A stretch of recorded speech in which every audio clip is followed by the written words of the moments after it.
Hello, everyone. Happy Monday. Thank you. Welcome back. Whether you're watching, listening on any podcast device, however you're taking in this episode, appreciate that you're taking the time to join us and talk about what we have going on in our week and moving into new positions. So, as you can see, a new guest with me this week. I have Megan joining me. She's going to discuss her move from the classroom into instructional and curriculum design. So, Megan, thanks so much for taking the time out of your busy schedule to jump on here with me. Yeah, thank you for having me.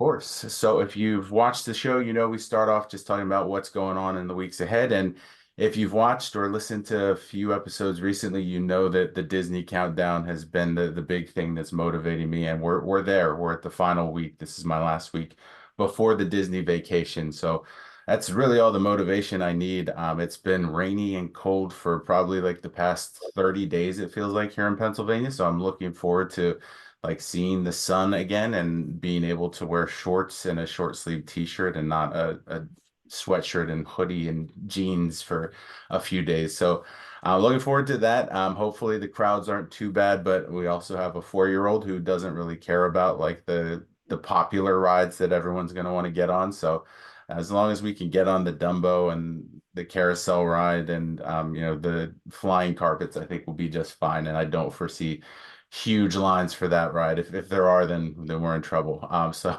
looking forward to just a week away. But with that comes my goals for the week is if I'm going to be out for an entire week, I need to make sure that I've taken some time to prepare for that. So this week is just kind of all prep mode, making sure that the candidates that I'm working with kind of know where they are in the process. The hiring managers that I'm working with are there in the process as well.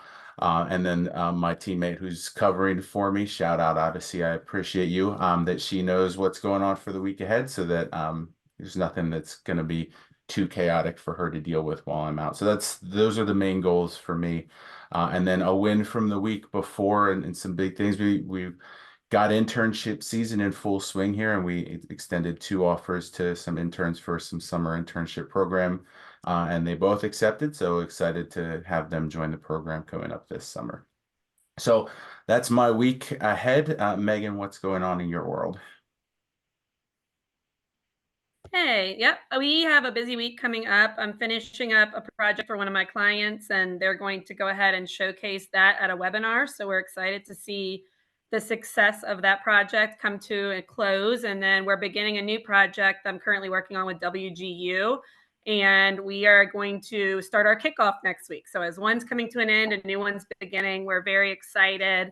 As for my family, we are going away this weekend to go to the lake. We're going to do a little bit of hiking, a little bit of camping, get away from technology for a few days. Sometimes it's hard to Nice. take a break from that. So we're looking forward to just getting some quality time together. Yeah, that's awesome. Awesome. It's easy to say I'm going to unplug it, but to actually do it takes some effort sometimes. So I'm Yeah. happy that you get to do that for sure.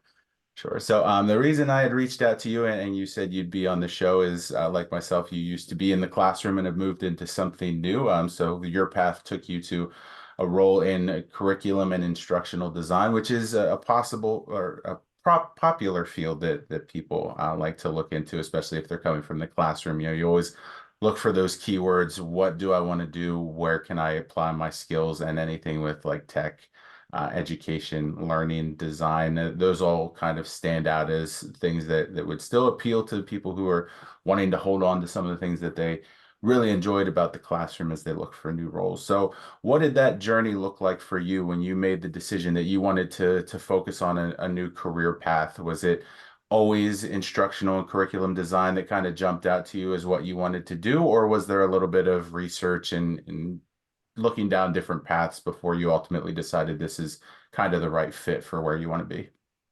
Yeah. So any teachers looking to transition out of the classroom, of course, there's going to be a little bit of research involved just to make sure you're making the right switch. You don't want to go into such a big decision without having that background knowledge.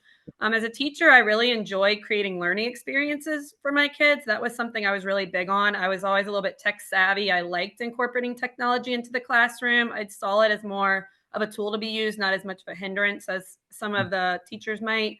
And I Sure. had fun really just incorporating it into my lessons. And then when COVID hit a few years back, our whole entire school had to go virtual, of course. So then I really had to rely on all my technological skills and different types of tech e-learning and virtual learning. And that gave me time to really also focus on professional development with other teachers. I was able to do some virtual instructor led trainings.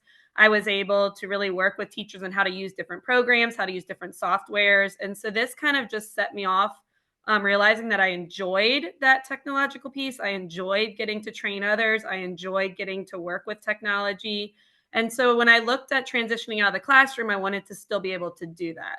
I Mhm. wanted to still be able to help others learn.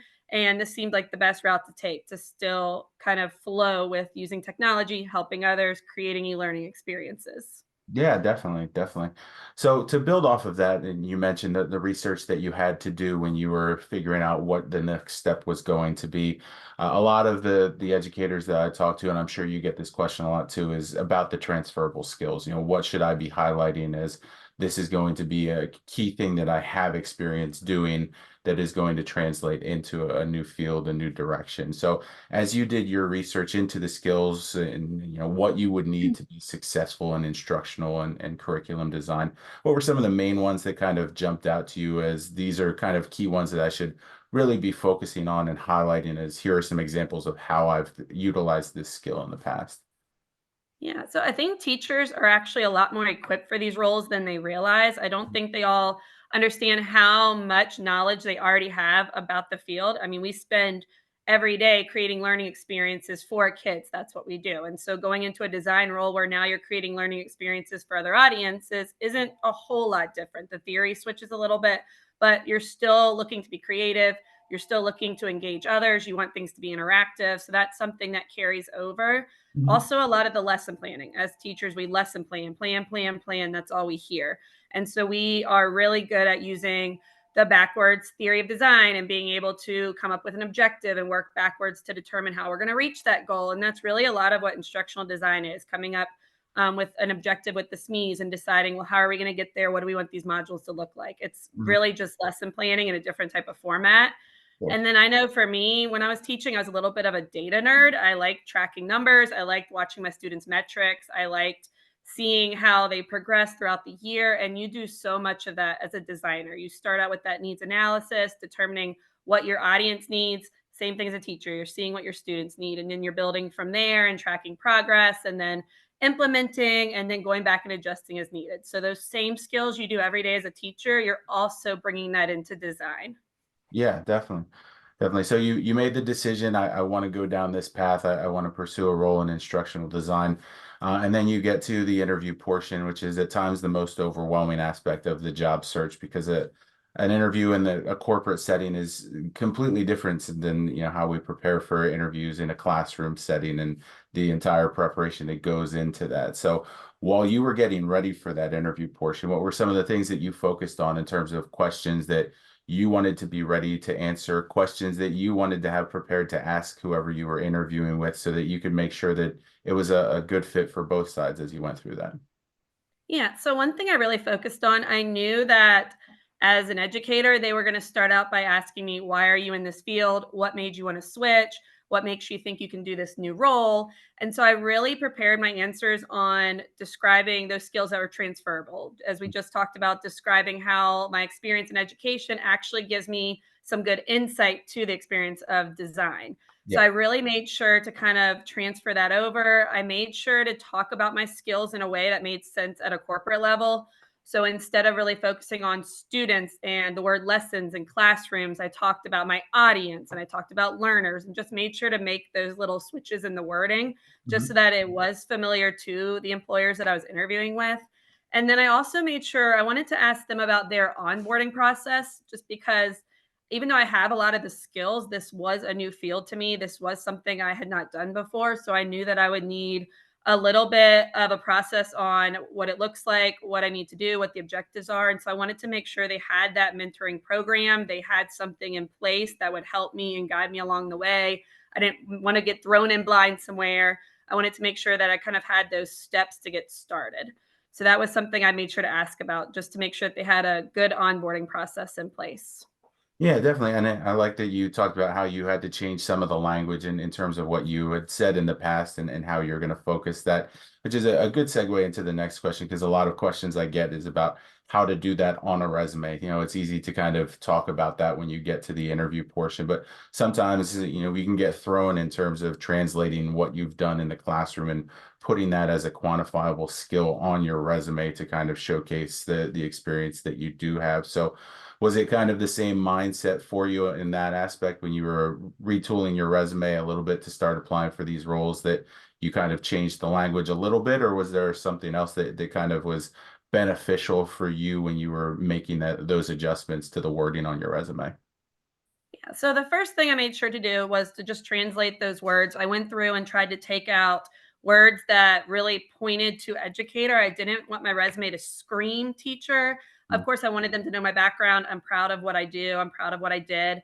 But I wanted them also to understand how that can transfer into the corporate world. So, again, I changed students to learners or audience, and I talked about learning styles, and I made sure to talk a lot about data. And I went back in and added a lot of metrics. That's something that I did not have when I was applying to be an educator. I didn't have a lot of those metric pieces. And especially in design, they want to see progress metrics, they want to see success stories. So I went back in and made sure I talked about how big my audience was when I did PD and how big the growth curve was and how my success led to like a 25% increase. I made sure to really pinpoint those metrics so they could visibly see the data, see the progress that was made as a result of the different projects that I worked on. And so that was something I think is really helpful, to just make sure you have those metrics in there and use as many numbers as possible. That's what they really like to see.